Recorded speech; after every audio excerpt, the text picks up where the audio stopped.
10:15. Thank y'all for coming out today. Hope everybody's going to have a great day at FantaSci. My name is Mario Nazarella. I am part of the English department over at Hickory High School. Go Hawks. And today we're going to be talking about the superhero genre. We're going to be talking about the classical period and the modern period, all 5 ages thereof, as well as going into the mechanics, the tropes, everything that goes into the superhero genre. It's helpful for writers who maybe want to put together their own stuff as well. So, to get things going, just a couple of terms. Genre versus medium, because we're talking about the superhero genre, not just comic books. That's the medium, which is why it drives me nuts whenever I hear people say, this comic book movie, there's no such thing. That's like saying this newspaper TV show. No, it's a TV show about a newspaper. So the genre, the category, artistic, musical, literary composition, and the superhero genre is a literary genre with a long and rich history. Medium, just a way of affecting it. Now, while the medium has done insanely well with comic books over the last 100 years, it's not the only place it has popped up. But also the other fun one, what is a superhero? Because I get questioned on this, usually by friends and family. It's like, well, how come Batman's a superhero if he doesn't have any superpowers? A superhero is just a character that can perform the extraordinary routine. Take Green Arrow. He can shoot a bullseye. Okay, people can shoot bullseyes. He can jump off a building and shoot a bullseye. Well, could a person do that? Possibly. But he's going to do it 10 times out of 10. That brings it to the extraordinary done routine. So it's not all about being able to shoot lasers out of your eyes. So where did it all go back to? Yeah, Mesopotamia, about 2100 BC. Some of the dates get a little bit wonky, especially going that far back. The Epic of Gilgamesh. Now this one's fun because we have the physical artifacts. The reason we had the physical artifacts is because the Mesopotamian teachers made their kids do their homework. They would have to copy down the epic, the story. And so the reason we have so much is because we keep finding these tablets. It's a fascinating story in that the copy of the Epic of Gilgamesh I was reading in college is not the same as you would read today because we've discovered more tablets and it's filling in more and more of the story. This character, and also it was considered to be science fiction back then. Even though now it's a myth, it's a fantasy. Science fiction, and between that and fantasy, science fiction deals with the improbable. We don't have evidence of it, but it could theoretically exist. Okay, well, let's say I have a science fiction story from way back in antiquity. It's minding its own business, and then, we discovered something, and now the improbable becomes the impossible. Well, if science fiction didn't work out, I'll be a fantasy story now. That's the only difference. So that's when you get, the fire-breathing dragons. Okay, we don't have any evidence of those. It turned out to be an improbability, so no problem. But back in the day, they considered those things possible. That's where we moved from science fiction. So this was speculative fiction, science fiction. It's now a myth. So this character was 1/3 God. I'm still trying to work out that parentage. One of the great mysteries, but had super strength, durability. His big thing was he was trying to become immortal. He had a sidekick, Enkidu, and was even worked into Marvel Comics, was a member of the Avengers for a hot second. But it laid out certain groundwork for later stories. Now, there were many, many other stories and many, many other myths from around the world. A lot of them that we have the evidence for. Some of the writings still exist. Translations have come around from all over the place. Now, usually when you're dealing with the genre here in the West, here in the United States, you're looking at the Greek and Roman mythologies. Reason being pedagogy. There are a list of books referred to as the great books. If you've read the great books, you're considered civilized, educated as far as school systems go. The Iliad and the Odyssey by Homer, as well as many of the other myths, those are part of the great books. So when you get to the modern superhero age, the current one, or the modern period, those creators would have read those great books. So that's where their influences would have come from. They just didn't have access to some of the books from Asia or Africa. We didn't even get a lot of the books, the writings from sub-Sahara Africa of their myths until the 1950s. It was oral tradition. They just didn't even start writing it down until then.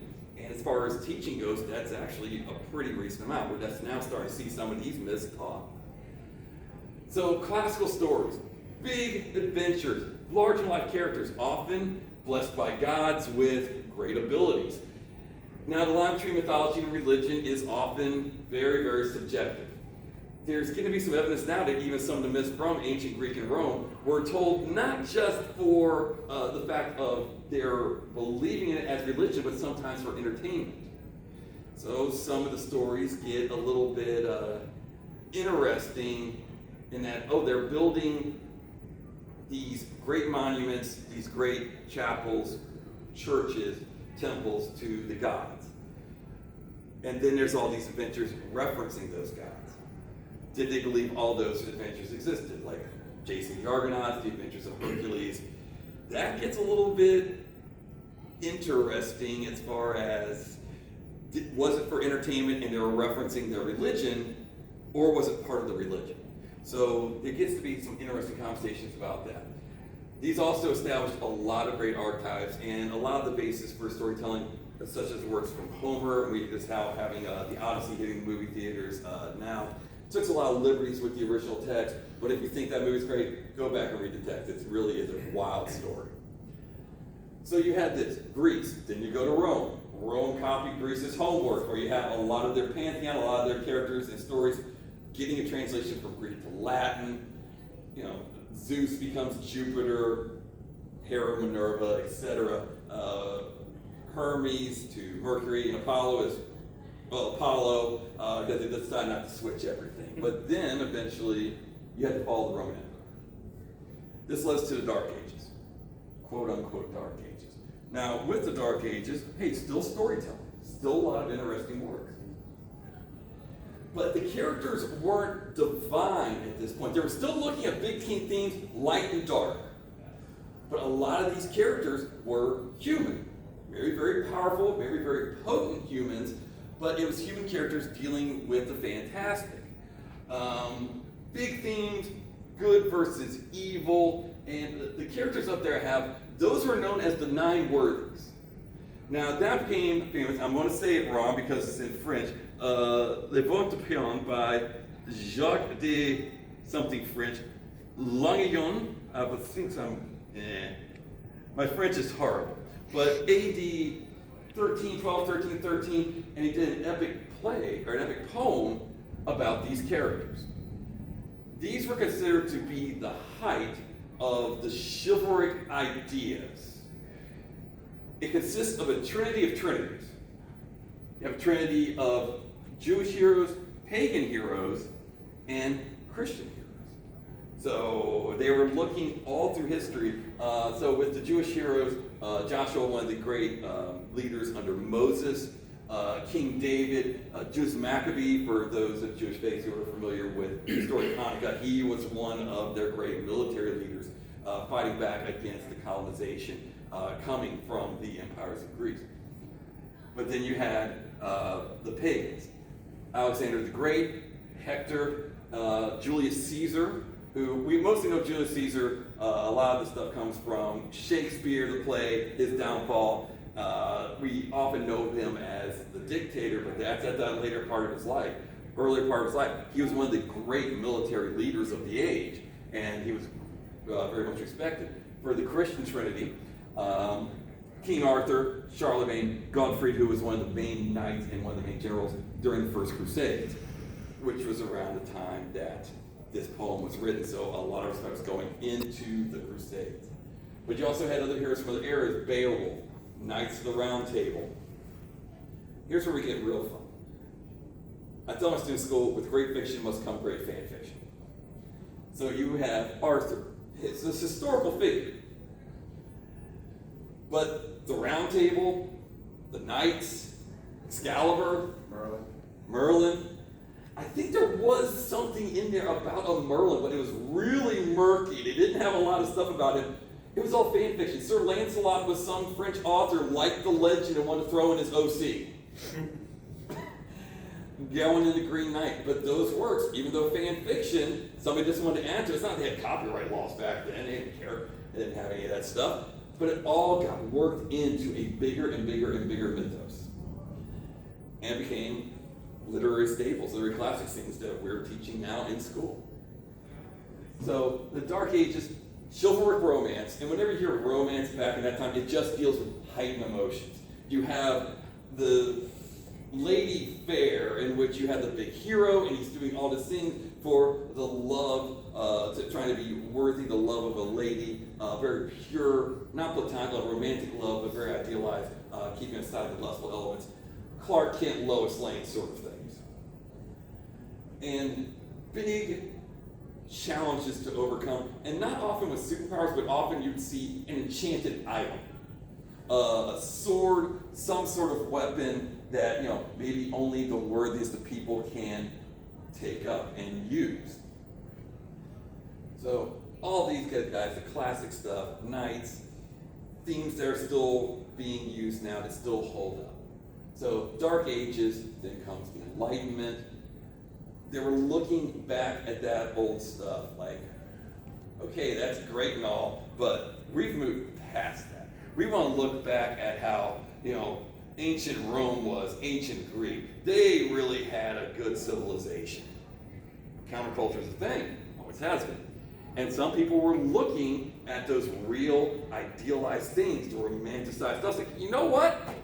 That's pretty cool.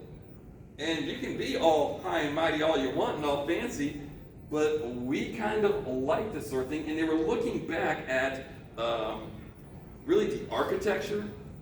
And with that architecture, we got the term Gothic.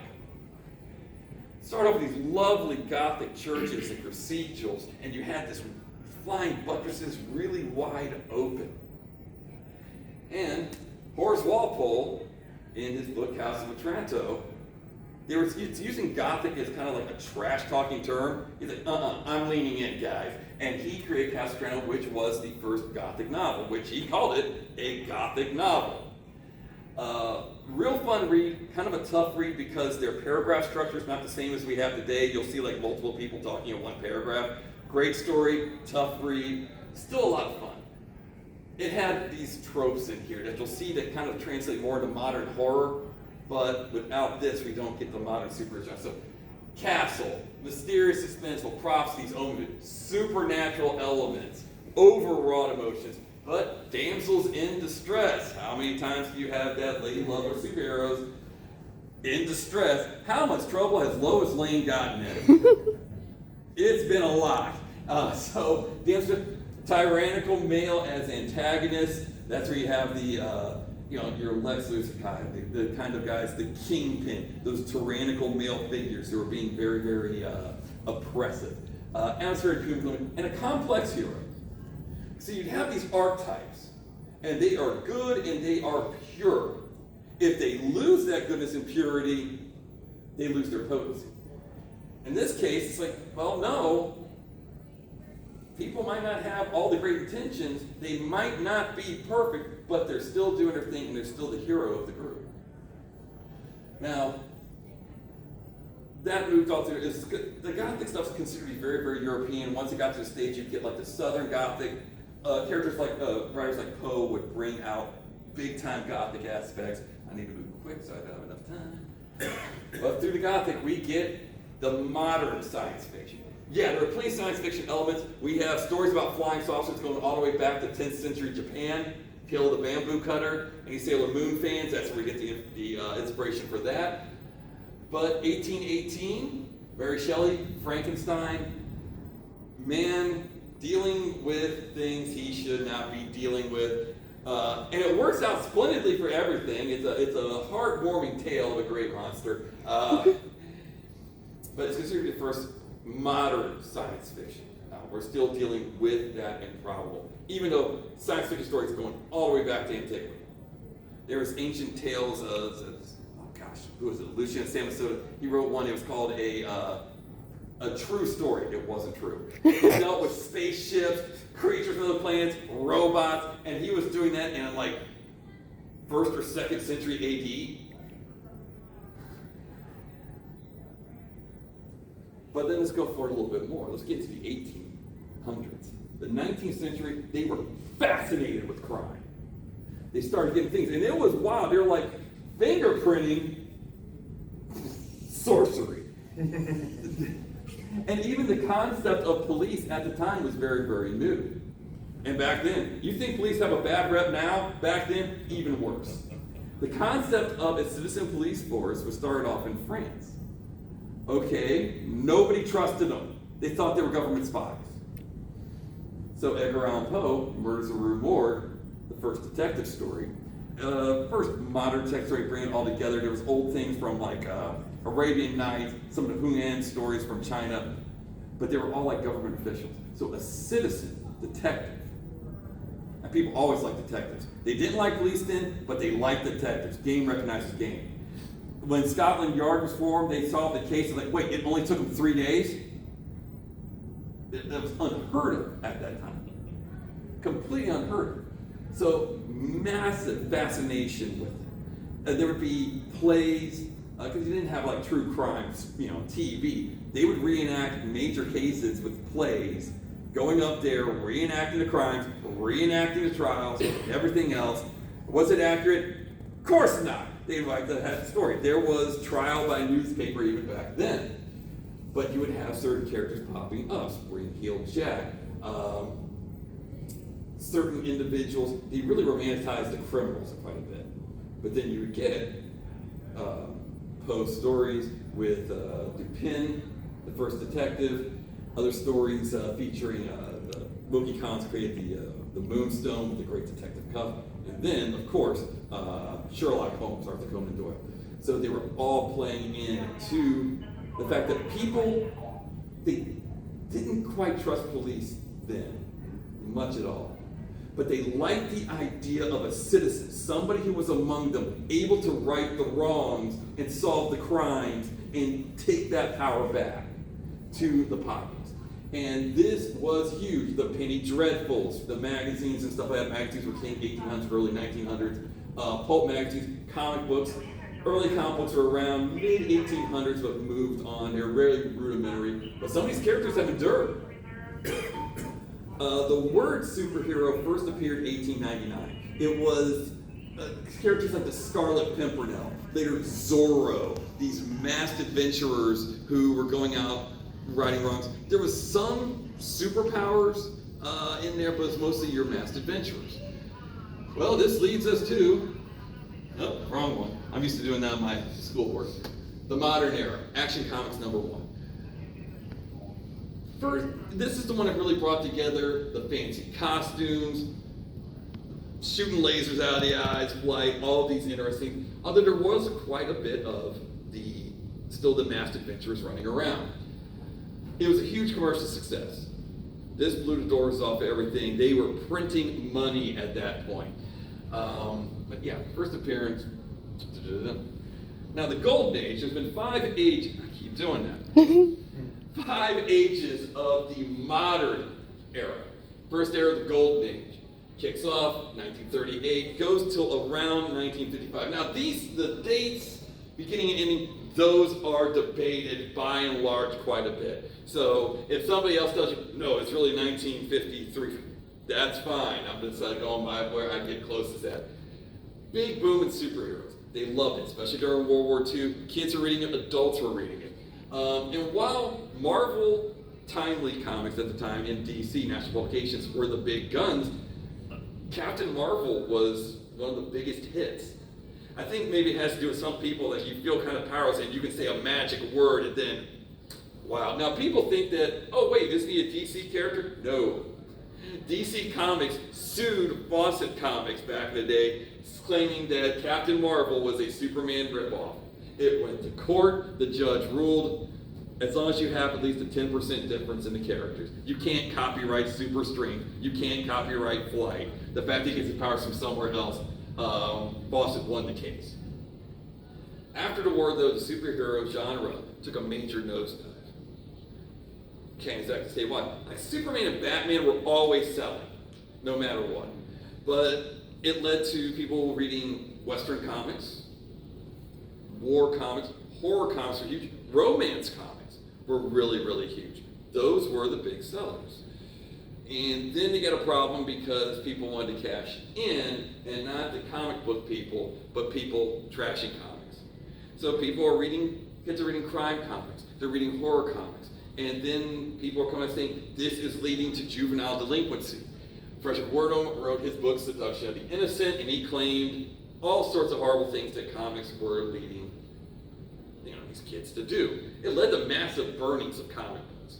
So if you get books that are before 1954, surviving those burnings, that's where the big money is. If you're a collector or trying to finance it on it. How much of it was put in actuality? How much of it wasn't? Not much. Very circumstantial cases, but Wardham wanted to be like the Dr. Phil of the time. Wanted to cash in.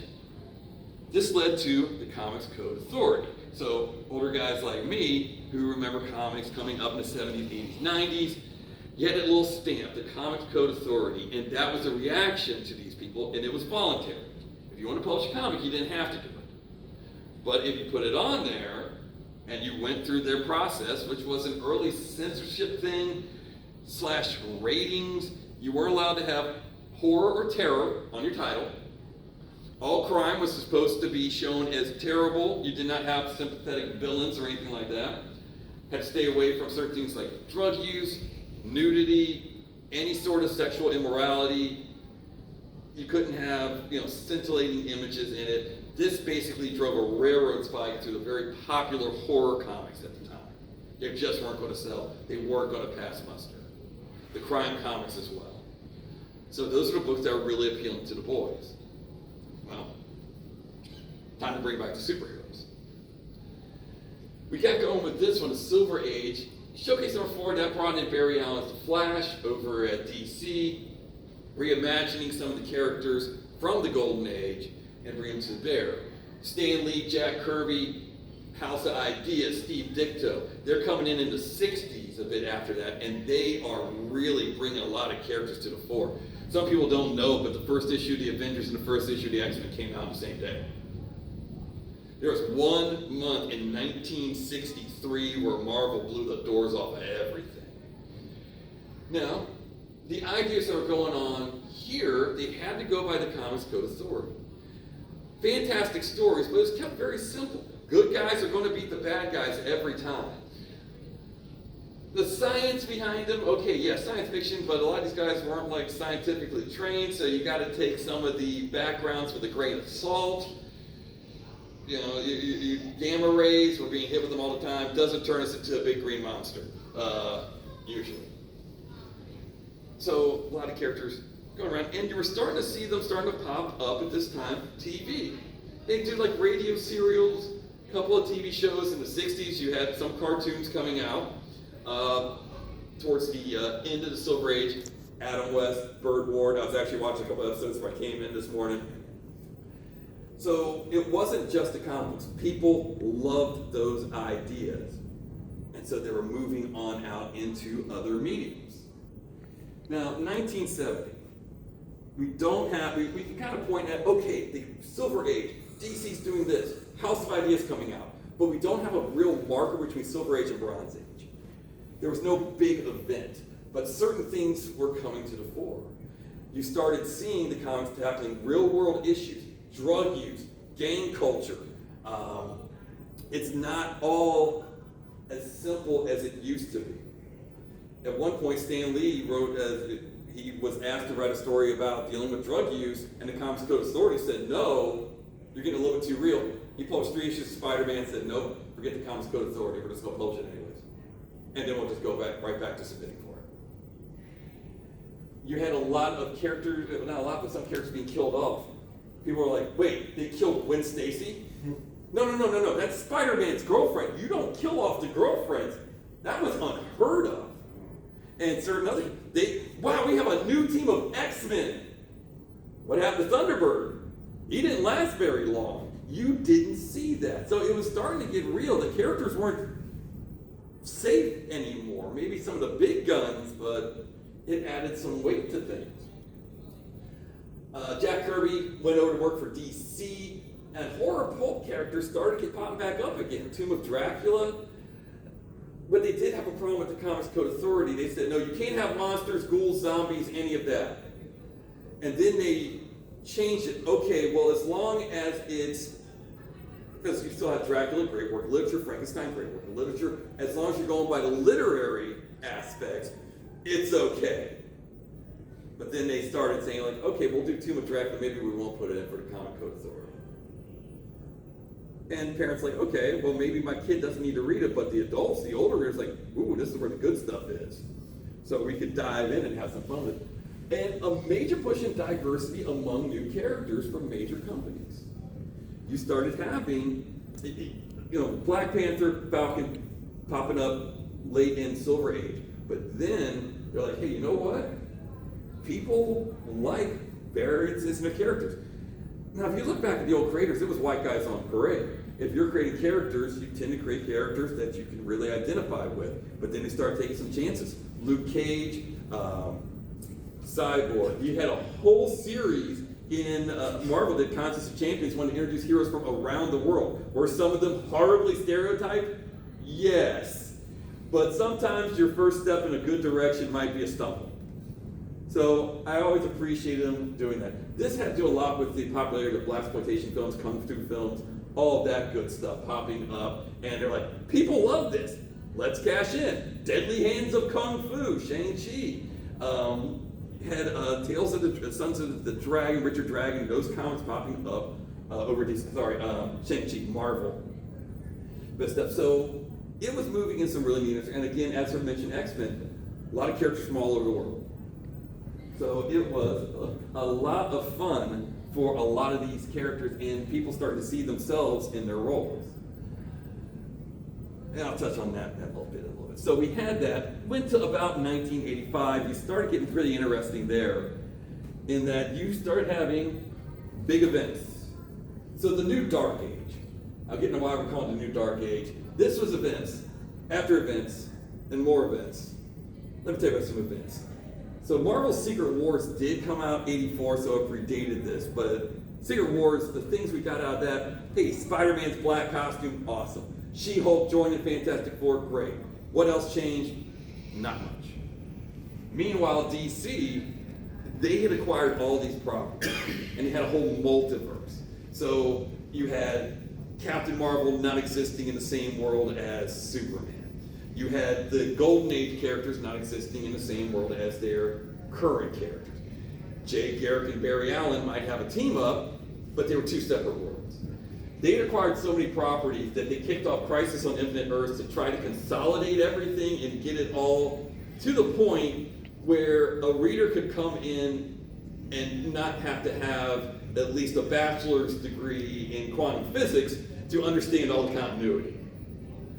I kind of like the crossover stuff. It made it fun for me. But you did see darker storylines, street level stuff. This is about the time that The Killing Joke came out. This is the time where the Born Again run on Daredevil, street level characters, and they are getting into some grimy stuff, some nitty gritty.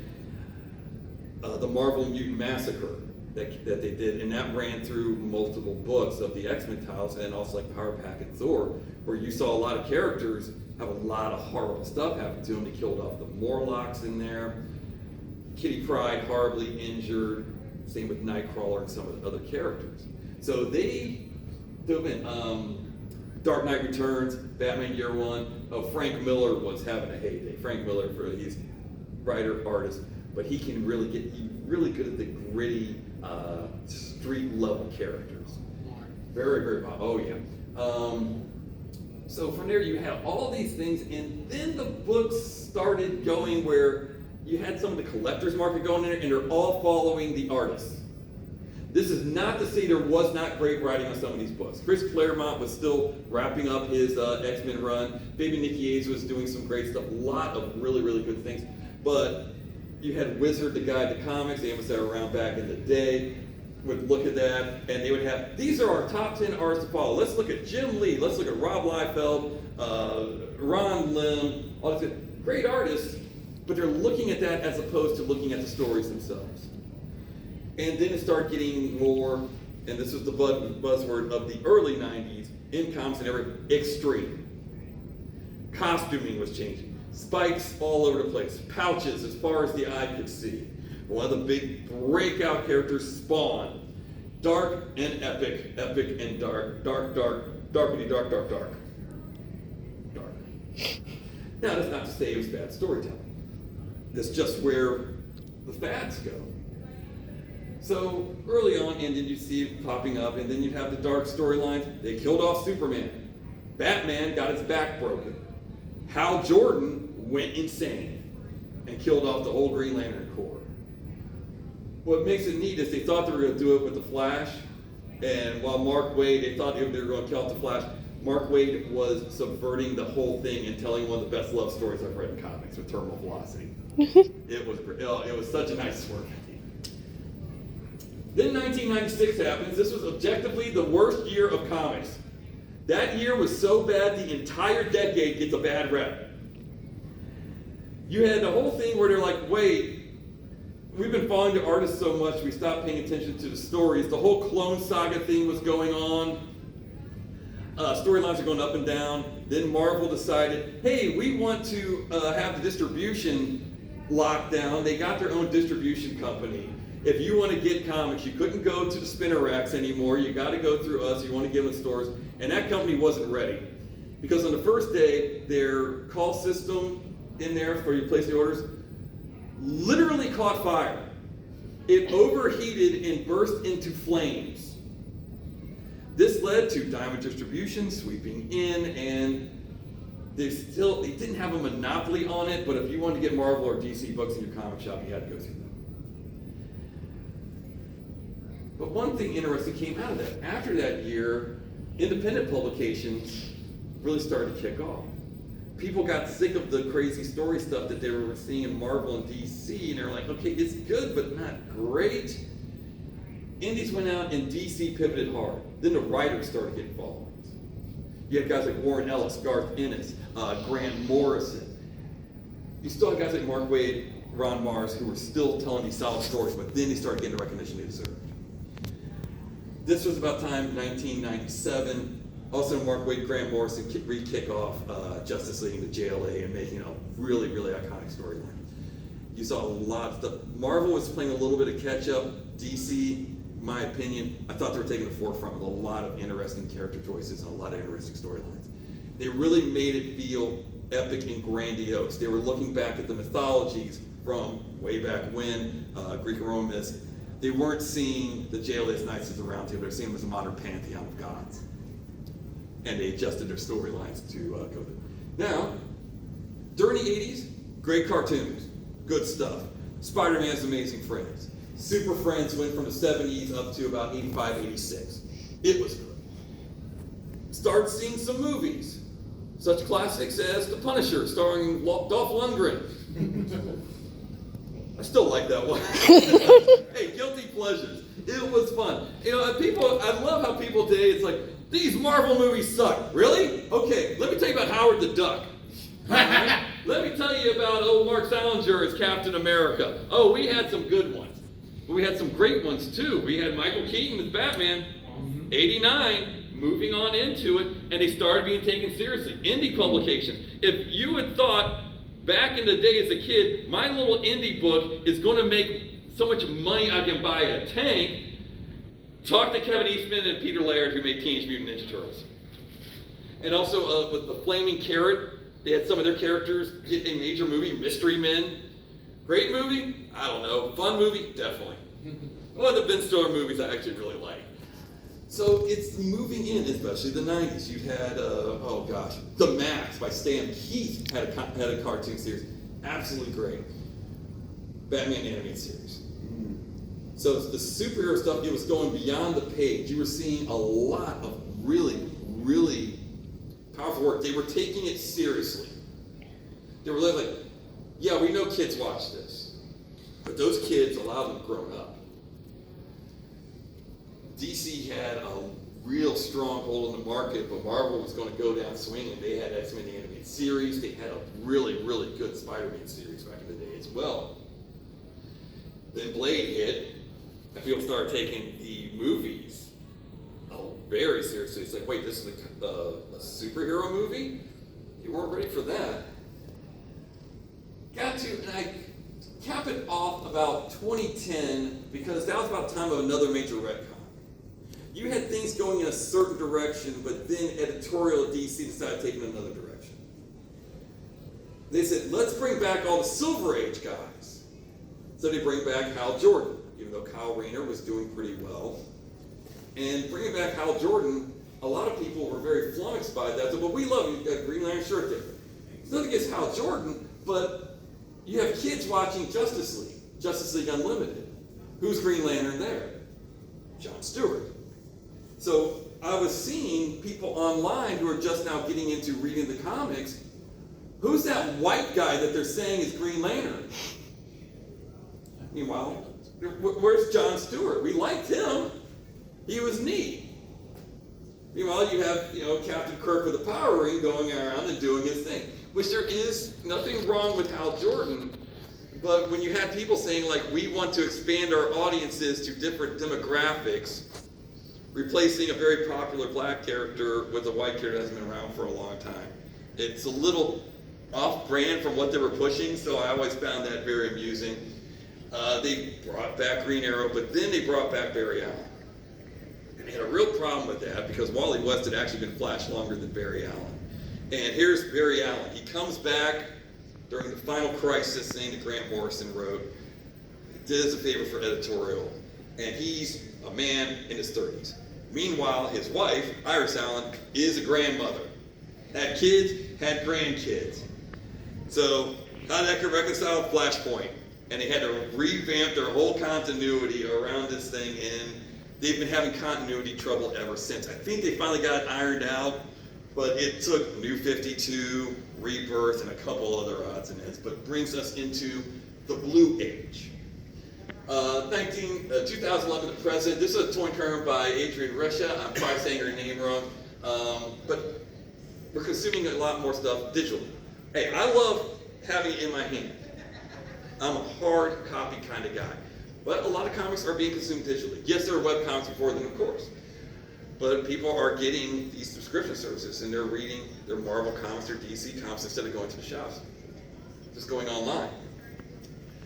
So we're having a major emphasis now on marginalized characters creators. So you're seeing a lot more people in LGBT, a lot of characters from a lot of different backgrounds, a lot of different demographics.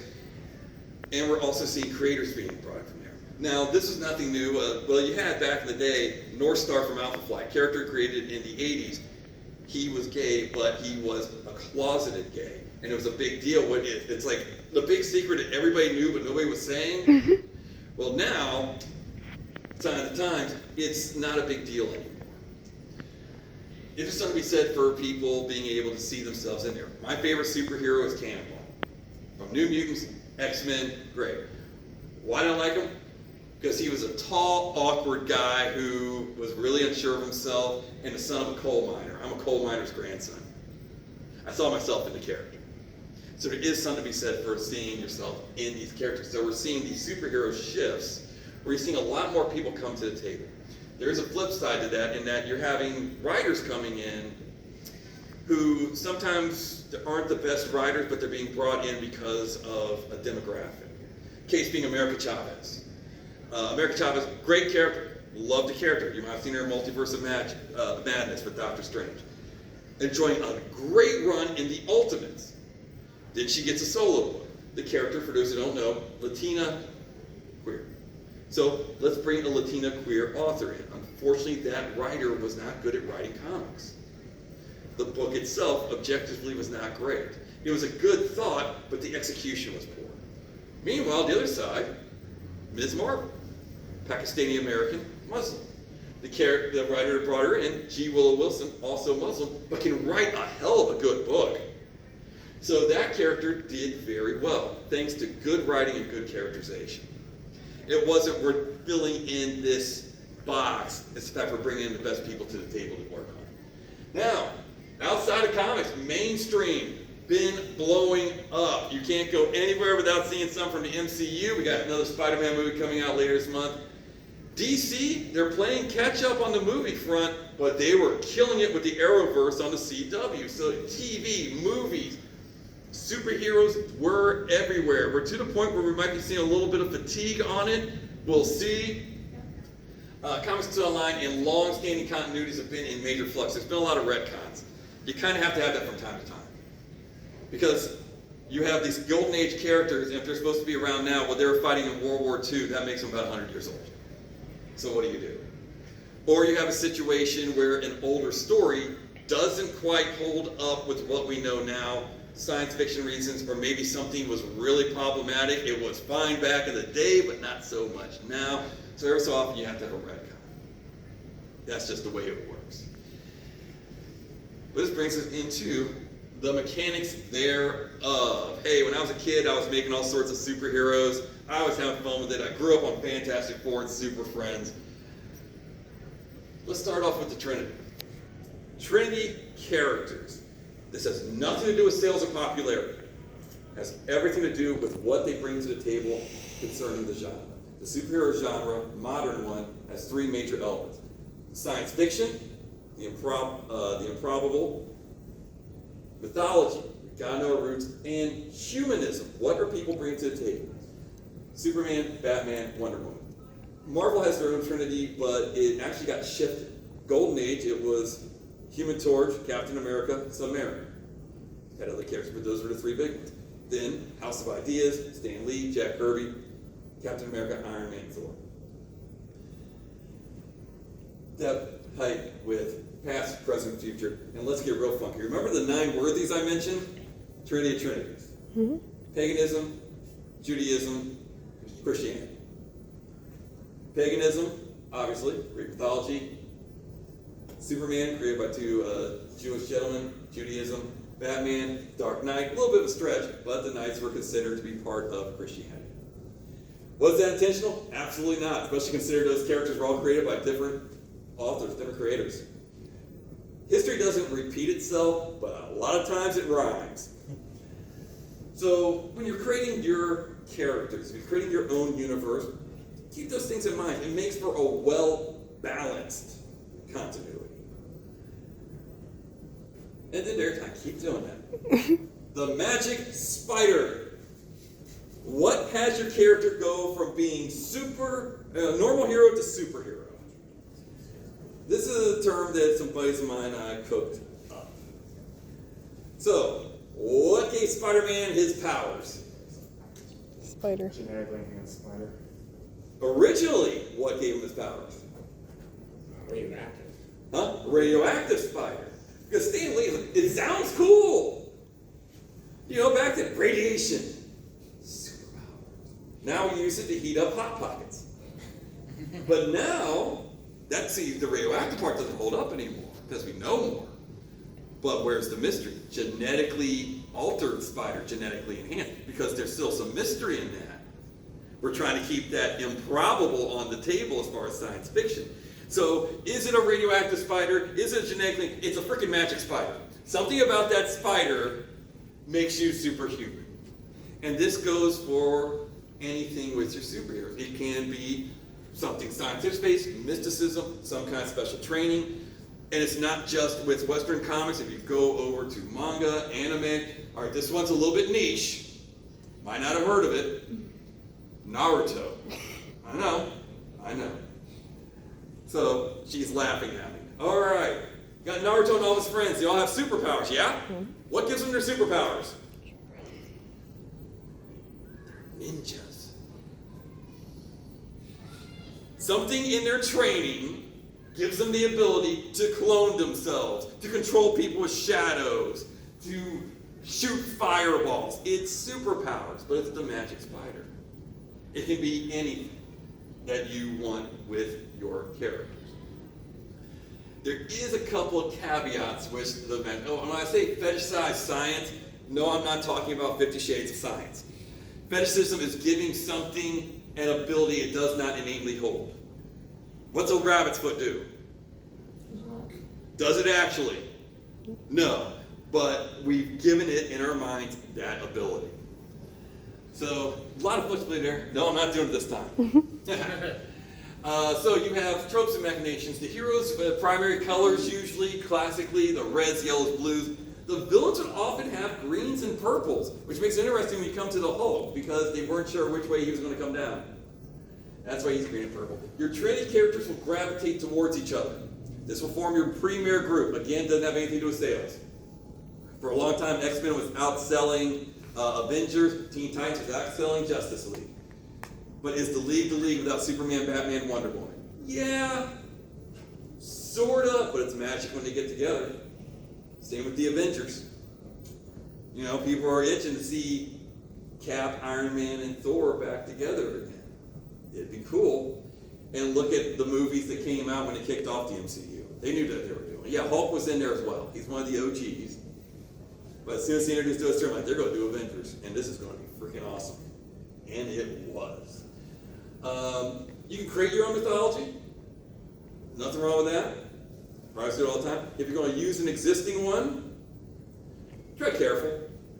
There are some people, I have encountered people that consider the prose Edda and the poetic Edda to be holy writ, where we get Thor, all that good stuff. Yes.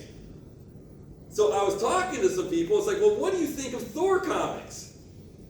Well, it's blasphemy. But it's kind of cool and it brings some attention to the actual stuff. So tread carefully, and it's not just paganism either. There is plenty of stories that come out with Christianity. If you look at the Divine Comedy and how many circles of hell, you're not going to find that in the Bible. So people have a propaganda all the time.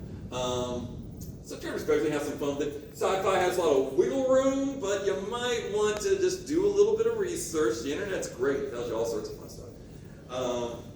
Hey, where's the science at now? Am I doing a science fiction angle that is completely ridiculous and won't fly? This will keep people from calling you out later, and when you get that email, this could never happen. It's, well, I know it's a comic book, but you might be able to avoid that whole conversation with a little bit of fun research. Excuse me. But it's the genre. It's a long-lasting one. Some of the first stories we have as a species are superhero stories. And they're still growing strong today. Not just in comic books, TV, movies, all sorts of media, online. You know, how long will the current age of superheroes last? It's hard to say. But what will come after? Will we see a decline again, or will we see it pop up and turn into something entirely different? So, oh shoot, I went past 11. Before I run out of here, are there any questions about anything that we want to address? Well, I just want to point out about heroes often using primary colors. Yep. Yeah, Robert Kirkman subverted that in the show, comic book, Invincible. Oh, absolutely. Absolutely. And see, the great thing about knowing how it works is knowing when to do that little cut at it, and you're expecting one thing, and you hit them from another direction. Absolutely. Absolutely. You know the rules, so you know when to bend and break the rules, and make it a lot of fun. All right. Any other questions before I get out of here? Because I know somebody else is coming in about 7 minutes, 8 minutes, some kind of minutes. Yeah. Yes, sir. I was curious, but you mentioned some of the earlier films. Have you ever seen the CBS made-for-TV Captain America or Doctor Strange? Oh, boy, howdy. Oh, I yeah. loved the CBS. I watched the Spider-Man one and the Captain America one. I didn't see Doctor Strange. But they had back then, of course, you know, Luke. That's okay. It's the experience.